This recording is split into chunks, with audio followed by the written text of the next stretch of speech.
제목이 헤롯의 인생, 우리의 인생이라는 제목으로 말씀을 전하려고 합니다. 본문을 보시면요, 12장 전체를 보시면 여러 사람들이 나와요. 조금 전에 드린 말씀대로 지금 기록자가 무슨 말을 하려 하는지 한눈에 잘 들어오지 않는 본문입니다. 사람도 많이 등장하고 내용도 왔다 갔다 하는 것 같아요. 갑자기 20절을 보시면 헤롯이 두로와 시돈 사람들을 대단히 노여하더니 하며 그 관계를 말하다가 갑자기 24절에 하나님의 말씀은 흥황하여 더하더라 했다가 25절에 바나바와 사울이 부조하는 일을 마치고 마가라 하는 요한을 데리고 예루살렘으로 돌아오니라 하고 내용이 왔다 갔다 하는 것 같지만 내용은 한 가지입니다. 참된 인생을 사는 방법, 성공한 인생을 사는 자가 누구인가를 보여주는 본문입니다. 본문에 야고보도 등장하고요, 또 베드로도 나오고 헤롯 왕도 나오고 마가의 어머니 마리아, 우리 흔히 말하는 오순절 마가의 다락방, 정확하게 말하면 마가의 어머니의 다락방 집이죠. 또 거기에 이름은 없지만 모인 사람들, 로데라는 여자아이, 헤롯의 신하 브라스도, 바나바, 사울, 마가가 나와요. 이 사람들을 내용을 보시면 굉장히 각자의 자리에서 열심히 살아갑니다. 이 동사를 주목해 보시면 17절을 다시 한번 보세요. 베드로가 그들에게 손짓하여 조용하게 하고 주께서 자기를 이끌어 옥에서 나오게 하던 일을 말하고 또 야고보와 형제들에게 이 말을 전하라 하고 여기까지 해도 되는데 뒤에 의도적으로 떠나 다른 곳으로 가니라, 이 동사를 주목하셔야 됩니다. 19절도 마찬가지입니다. 등장인물 중에서 중요한 인물이 헤롯인데요. 헤롯이 그를 찾아도 보지 못하며 파수꾼들을 신문하고 죽이라 명하니라. 헤롯이 유대를 떠나 가이사랴로 내려가서 머무니라. 이게 뭘 중요하다고 떠나가서 거기에 머물든 안 물든 성경에 그렇게 중요하지 않게 보이지만 동사를 의도적으로 강조하고 있습니다. 떠나니라. 25절도 마찬가지입니다. 바나바와 사울이 부조한 일을 마치고 어떻게 합니까? 마가라는 요한을 데리고 예루살렘에서 돌아오니라. 굉장히 활동적인 모습을 보여주고 있습니다. 모두가 각자의 자리에서 부지런히 활동하며 살아가고 있는데요. 그러나 하나님께서 인정하시는 인생은 따로 있다는 거예요. 누가 성공한 인생을 살았는지 특별히 헤롯과 나머지 당시의 그리스도인들을 비교하면서 보려고 합니다. 본문을 보시면서 우리 성도님들은 한 번 사는 인생, 실패한 인생이 아니라 하나님 보시기에 성공한 인생을 살 수 있기를 간절히 바랍니다. 먼저 헤롯을 보겠습니다. 본문에 나오는 헤롯은 성경에 헤롯이 여러 명이 나와요. 헤롯의 이 손자입니다. 일대가 누구냐면은 예수님께서 탄생하실 때 통치하던 왕입니다. 그리고 분봉왕이 되는 거죠. 아들 때부터 나누어집니다. 분봉, 갈라졌다는 뜻입니다. 그러니까 2대 헤롯이 있고, 본문의 헤롯은 손자입니다. 손자. 3대 헤롯이 유대와 갈릴리를 통치했는데요. 이 사람은 특징이 뭐냐면 매우 똑똑합니다. 똑똑하고 정치적 감각도 매우 뛰어납니다. 사람들이 무엇을 원하는지를 잘 파악을 하고요. 또 의지도 매우 강합니다. 자기 성공을 위해서는 최선을 다하는, 포기하지 않고 최선을 다하는 이 의지가 있고요. 그리고 외교력도, 통치력도 매우 뛰어난 사람입니다. 1절 2절을 보시면 헤롯의 모습이 잘 나옵니다.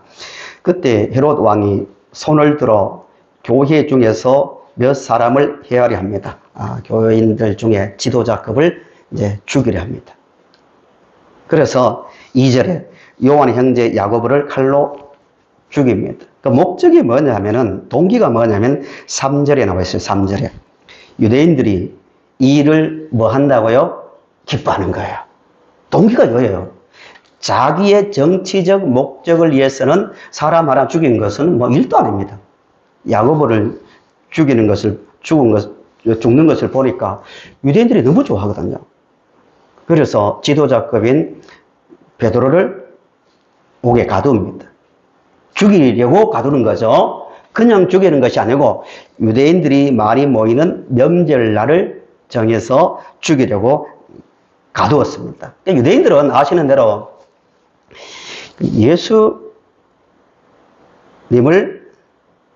매우 싫어했습니다. 왜냐하면 자기가 하나님이라 하고 또 구원자라고 말하니까 말이 안 되거든요. 유대인들 기준으로는요. 지금도 마찬가지예요. 신성모독죄로 십자가에 달려 죽었다고 생각하는데, 예수가 죽었다고 생각하는데 제자들이 돌아다니면서 예수님이 살아났다고, 내가 봤다고, 예수를 믿어야 된다고 하니까 유대인들이 분노하는 거죠. 그런 유대인들에게 예수 믿는 제자들을 잡아 죽이고 가두니까 얼마나 좋아하겠습니까? 헤롯은 민중들이 뭘 원하는지를 잘 알고 있는 정치적 감각이 뛰어난 아주 똑똑한 사람입니다. 또 헤롯이 어떤 사람인지 알 수 있는 장면이 19절에 나옵니다. 19절을 우리 같이 읽어보실까요? 19절 같이 시작. 그를 찾아도 보지 못하매 사성들을 신문하고 죽이라 명하니라. 헤롯이 유대를 떠나 가이사랴로 내려가서 예. 헤롯이 가이사랴로 갔다고 굳이 지명을 말해주는 그 기록자의 의도가 있습니다. 헤롯이 베드로를 감옥에 가두었는데 도망간 줄 알고 적당하게 수습하고 통치의 중심인 가이사랴로 갔습니다. 가이사랴가 어떤 도시냐면은 그 항무지 같은 그 지역을 개발해서 만든 일종의 신도시입니다. 그리고 그 이름을 로마 황제에게 바친다는 의미에서 가이사가 로마의 황제의 호칭이잖아요. 가이사라라고 도시 이름까지 바꿉니다. 왜 그런가 하면은 로마가 모든 황제를 세우고 폐위하는 그 권세를 가지고 있었기 때문에 로마에게 잘 보여야 됩니다. 최선을 다하는 사람입니다. 어떻게 하면 자기 권력을 유지하고 로마에게 잘 보여서 통치력을 강화할까? 그 목적에 잡힌 사람이 이 헤롯입니다. 성공을 위해서는 자기의 모든 인생을, 에너지를 다 바친 사람입니다. 또 헤롯이 어떤 사람인지 볼 수 있는 장면이 20절입니다. 20절을 보세요. 헤롯이 두로와 시돈 사람들을 대단히 노여워하니 그들의 지방이 왕국에서 나는 양식을 먹는 까닭에 한 마음으로 그에게 나와 왕의 침소 맡은 신하 블라스도를 설득하여 함옥하기를 청했다고 말합니다. 이게 왜 중요하냐면은 헤롯이 어떤 사람인지를 계속 드러내기 위해서 말하는 그 내용이기 때문입니다. 두로와 시돈 사람들이 어떤 일로 헤롯에게 반기를 든 것 같아요. 헤롯은 굉장히 분노했겠죠. 서로 관계가 매우 안 좋았습니다. 그런데 어느 날 두로와 시돈 사람들이 헤롯에게 두 손 들고 나오는 거예요. 그 블라스도를 통해서 화해를 청합니다. 항복하기를 청했다 하지만 항복하고 나오는 거예요. 왜 그런가 하면은 두로와 시돈은 해변가에 있는 도시거든요. 농사가 아니라 무역으로 먹고 사는 사람들인데 헤롯이 양식을 20절에 나온 대로 양식을 끊어버렸습니다. 헤롯의 왕국에서 나오는 양식을 사서 먹어야 될 사람들인데 헤롯이 양식을 끊어버리니까 두 손 들고 나오는 거예요. 뭘 말하고 있냐면 헤롯은 탁월한 경제적인 안목도 있고 외교적 능력이 뛰어났다는 것을 말하고 있습니다. 약점을 정확하게 알고 그들을 항복시킵니다. 또 하나의 장면이 더 나오는데요. 21절, 22절을 보세요. 21절, 22절을 보시면 헤롯이 나를 택하여 왕복을 입고 단상에 앉아 백성에게 연설하리. 좀 이상하죠? 당연히 그 나오는데 옷 입는 거 당연하죠. 그런데 굳이 왕복을 입고 나왔다는 것을 말하는 것은 뭐냐면은 헤롯이 사람들의 심리를 잘 이용하는 거예요. 예를 들면 이런 거죠. 동쪽에서 해가 뜰 때 딱 해를 받아서 뒤에 뭐 광채가 나는 것처럼 쫙 보이게 하고, 또 옷도 사람들이 볼 때 이야 정말 우리와 다르구나 할 정도로 화려한 옷을 입고 나왔다는 거예요. 그것을 통해서 사람들의 마음을 사로잡는 거예요. 요즘도 가끔 그런 분들이 있잖아요. 아래로 긴 옷 딱 입고 흰 구두 신고 딱 머리 올리고 특별하게 보이는, 거기에 매우 신경을 쓰는 그 사람들이 있습니다. 그런 경우죠. 헤롯은 사람들의 심리를 정확하게 파악하고 있었습니다. 헤롯을 보고 사람들이 뭐라고 합니까? 와, 저분의 말은 사람의 소리가 아니라 누구의 소리다? 신의 소리다. 압도하는 거예요. 헤롯은 똑똑하죠. 부지런하죠. 의지가 강하죠. 뭘 해야 사람들이 좋아할지를 잘 알고 있는 뛰어난 카리스마, 소위 말하는 카리스마가 있는 지도자입니다. 그런데요, 세상 사람들이 볼 때는 헤롯 정말 성공한 사람이다. 나도 저런 것을 가지고 있었으면 얼마나 좋겠냐 할 정도로 부러움의 대상이었지만 성경은 분명하게 말합니다. 실패한 인생. 그냥 실패한 것이 아니라 아주 불행한 저주받은 인생으로 묘사하고 있습니다. 23절을 보세요. 23절을 우리 같이 읽겠습니다. 시작. 헤롯이 영광을 하나님께 배워주지 아니하고 주의 사자가 보시니 원래에게 먹혀줍니다. 사람들이 저 소리는, 저 사람은 사람이 아니다고, 신의 소리다고, 신의 차원에 있는 사람이다 할 정도로 높임을 받았지만 참 어이없는 일이 일어나죠. 벌레에 먹혀, 세균이죠, 세균. 세균에 의해 죽었습니다, 그냥. 허무한 거죠. 왜 헤롯을 이렇게 비참한 죽음을 맞이한 실패한 인생으로 묘사할까요? 왜 헤롯이 실패한 인생일까요? 두 가지 이유가 있습니다. 하나는 원인이고 하나는 그 결과인데요. 헤롯이 왜 실패한 인생이 될 수밖에 없었는가 하면은, 헤롯은 열정적이고 부지런하고 계획적이고 치밀하고 똑똑하고 모든 면에서 완벽하게 보인 사람이었지만 결정적으로 어디에 문제가 있냐면은 영적으로 무지한 거예요. 영적 무지와 무감각 상태에 있는 사람이 헤롯입니다. 우리 이 문제를 간단하게 보아서는 안 됩니다. 우리는 하나님의 형상으로 지음받은 사람이기 때문에요. 영이 있습니다. 영성. 요즘 참 20년 전에는 상상도 못했던 신학이 등장했는데요. 그게 뭐냐면은 동물신학입니다. 동물신학. 기가 막힙니다. 동물도 구원을 받을 수 있는가? 이런 게 신학적으로 논의가 되고 있습니다. 목사님, 우리 집에 기르던 고양이가 있는데요. 뭐가 있는데요. 예배 드려주세요. 이렇게 나오는 그 시대입니다. 그래서 진지하게 묻습니다. 목사님, 개가 죽었는데, 동물이 죽었는데 천국 갑니까? 지옥 갔습니까? 어디 갑니까? 이렇게 진지하게 묻는 그 시대입니다. 그래서 실제로 사람과 동물을 동일선상에 놓는 그런 신학이 등장할 정도가 되었습니다. 그러나 성경적으로 볼 때는, 성경을 가지고 볼 때는 사람만 하나님의 형상으로 지음받았기 때문에 영이 있는 거예요. 영이. 그래서 영적 관리가 대단히 중요합니다. 아무리 세상적으로 완벽한 조건 속에 살더라도 영적으로 무감각해지고 무지 상태에 빠지면 그 사람은 반드시 실패한 인생이 될 수밖에 없는 겁니다. 왜 그럴까요? 하나님은 우리를 이 땅에 보내실 때, 사람을 만드실 때 분명한 인생의 목적을 주셨거든요. 그 목적이 하나님의 영광입니다. 따라 하실까요? 하나님의 영광. 이 말이 굉장히 추상적으로 들릴 수 있잖아요. 또 하나님 영광을 위해 살죠. 이렇게 말할 수 있는데요. 이게 분명해야 됩니다.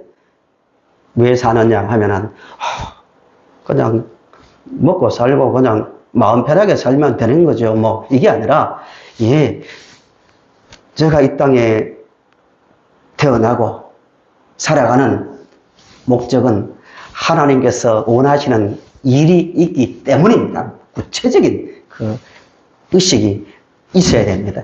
그래야만이 인생을 무의미하게 배로처럼 썩어질 것으로 끝나는 벌레에 먹혀 죽는 인생이 되지 않고 그 의미 있는 하나님 앞에서 인정받는 인생을 살 수 있는 겁니다. 우리 성도님들은 또렷하게 누가 묻더라도 무슨 일을 하더라도 나는 하나님께서 기뻐하시는 그 일, 하나님의 영광을 위해서 일하고 살아간다는 분명한 말을 할 수 있는 인생을 사시기 바랍니다.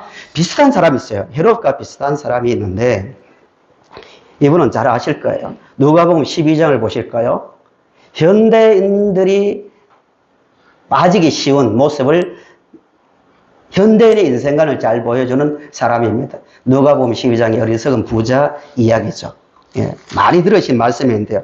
보실까요? 헤롯과 비슷한 인생관을 가진 사람입니다. 12장 15절부터 제가 읽어보겠습니다. 이 사람의 문제가 뭔가, 이 사람이 왜 실패한 인생인가를 주목해서 보시기 바랍니다. 15절 보시면 예수님께서 그들에게 이르시되 삼가 모든 탐심을 물리치라. 사람의 생명이 그 소유에 넉넉한 데 있지 아니하리라 하시고 비유를 들어주는 거예요.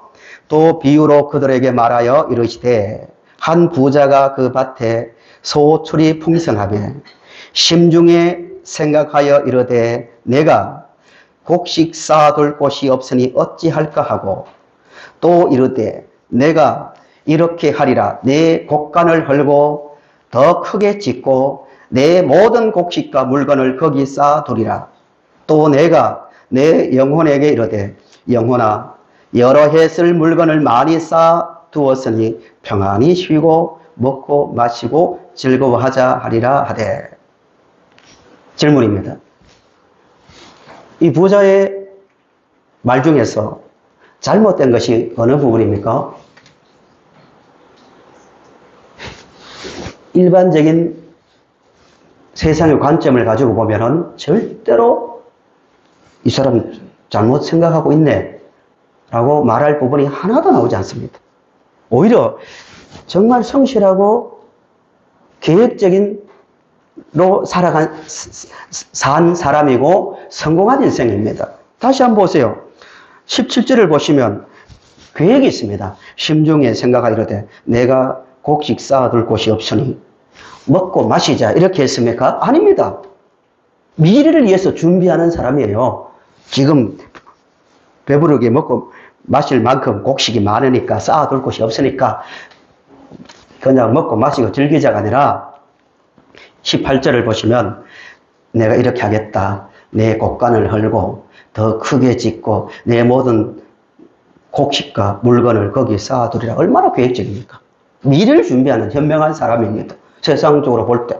그리고 19절 내 영혼에게 이르되 영혼아 여러 해 쓸 물건을 많이 쌓아두었으니 성공했으니 평안히 쉬고 먹고 마시고 즐거워하자. 즐거움도 하는 사람이에요.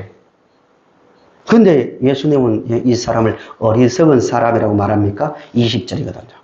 20절 같이 읽어보실까요? 시작. 하나님은 이르시되 어리석은 자여 오늘 밤에 내 영혼을 도로 쳐들이니 그러면 내 진리한 것이 누구의 것이 되겠느냐 하셨습니다. 예. 왜 이 사람이 어리석다고 말합니까? 이 사람을 어리석다고 말합니까?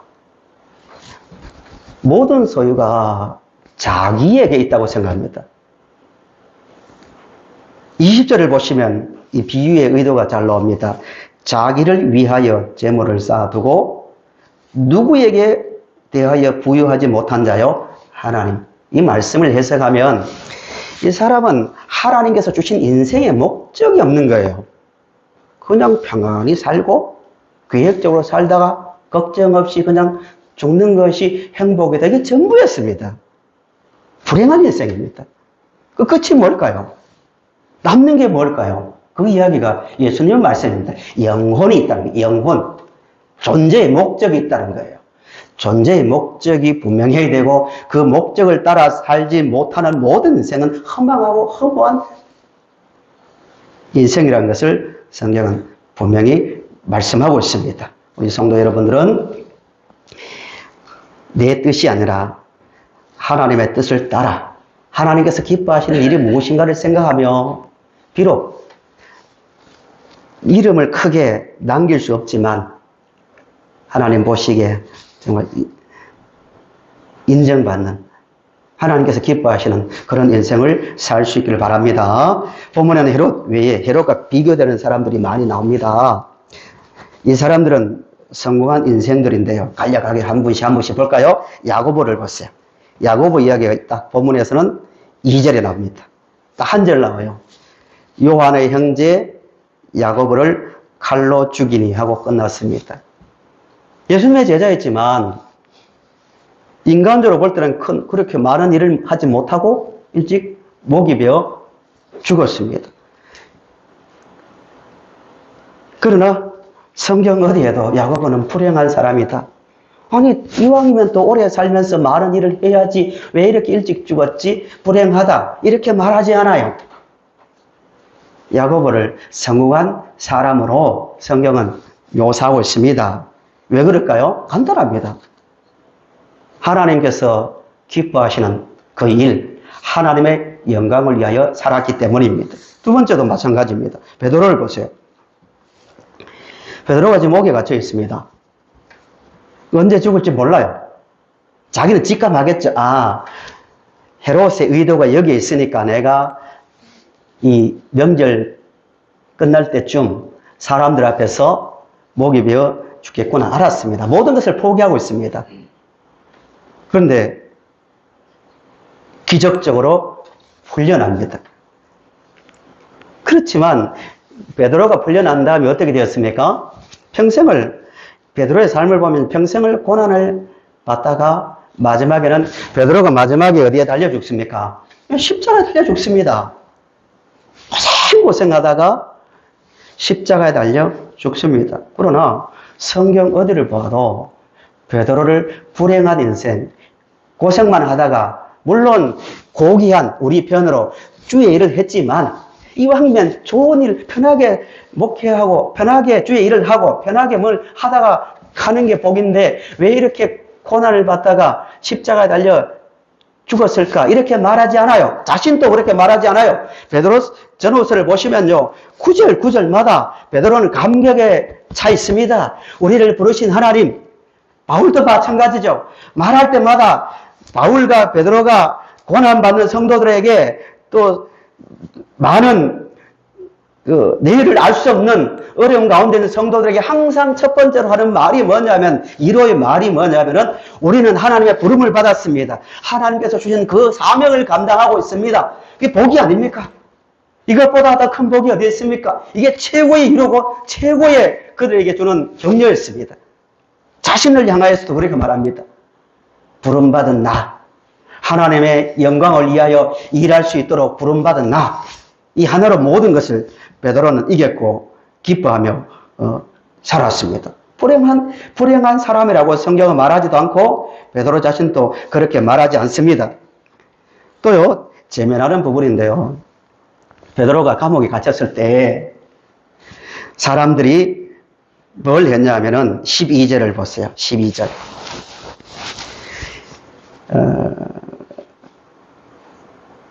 베드로 감옥에 갇혔을 때 깨닫고 마가를 하는 요한의 어머니 마리아의 집에 가니 여러 사람이 거기에 모여 기도하고 있다. 또 5절을 보세요. 5절.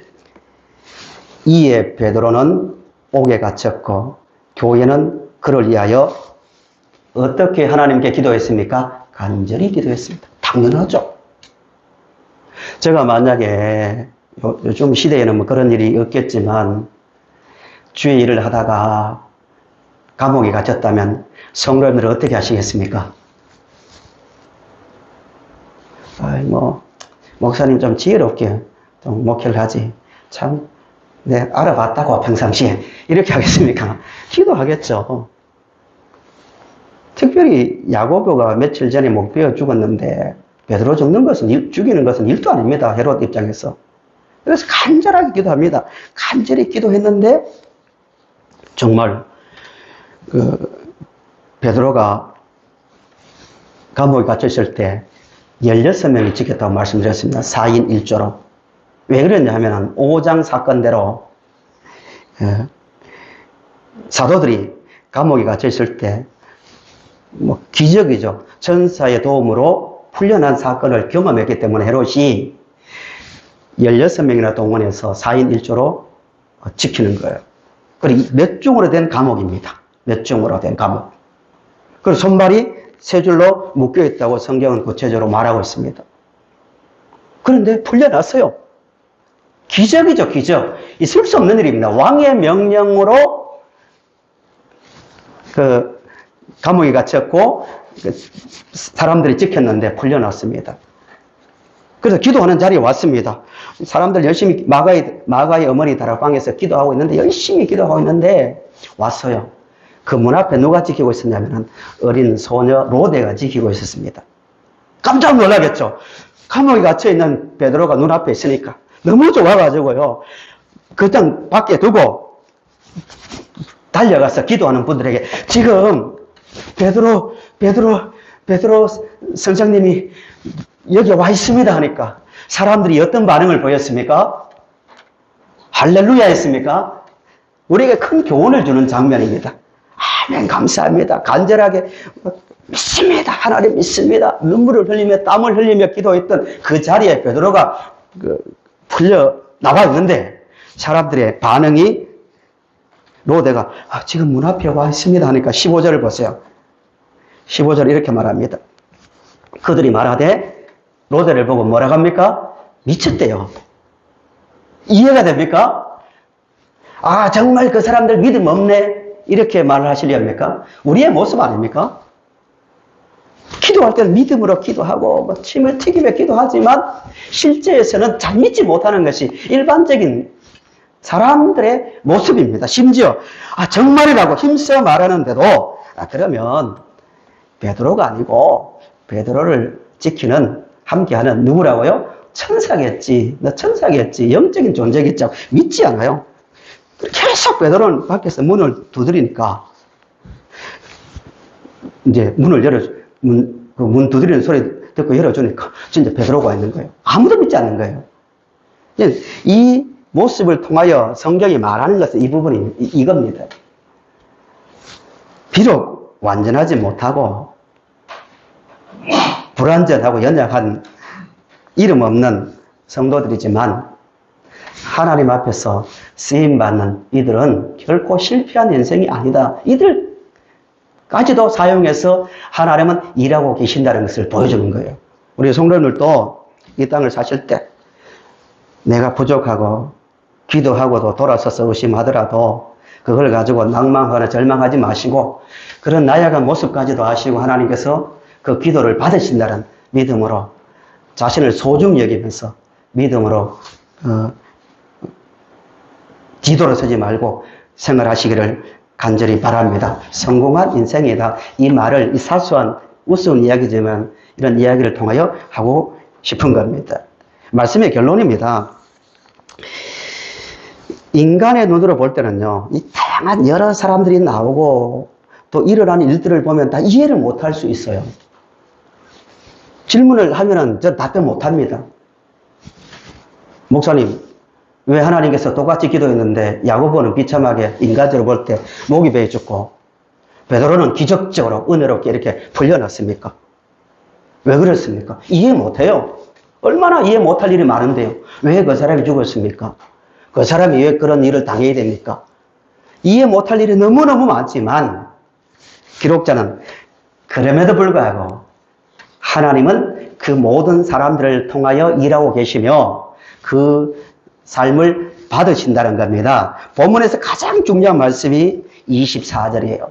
24절 읽고 말씀을 마칩니다. 앞뒤 흐름에서 갑자기 왜 이 말씀이 나오는가 금방 보면 좀 이해가 안 될 수 있지만 이 말을 하려고 전체 말씀이 있는 겁니다. 한 번 더 읽으시겠습니다. 시작. 하나님의 말씀을 무하여 구하노라. 아멘. 여러 다양한 사람들을 통하여 하나님께서 그 순간에도 일하고 계셨다는 겁니다. 하나님은 지금도 일하고 계십니다. 우리를 통하여 하나님의 나라를 이루어 가십니다. 믿으십니까? 나 같은 사람이 뭘 하겠나? 뭐 되겠냐가 아니라 진짜 성공한 인생은 사람이 보기에 막 우러러보는 사람이 아니라 각자의 능력과 환경 속에서 뚜렷한 인생의 목적을 가지고 하나님의 영광을 위하여 살아가는 그 사람을 받으시고 그 사람을 통해서 일하신다는 사실을 믿으면서요. 작은 부분에서부터 하나하나 하나님의 영광을 위해서 살아가는, 그래서 내 인생 결코 실패하지 않았다라고 말할 수 있는 인생을 살아가는 모두가 될 수 있기를 바랍니다.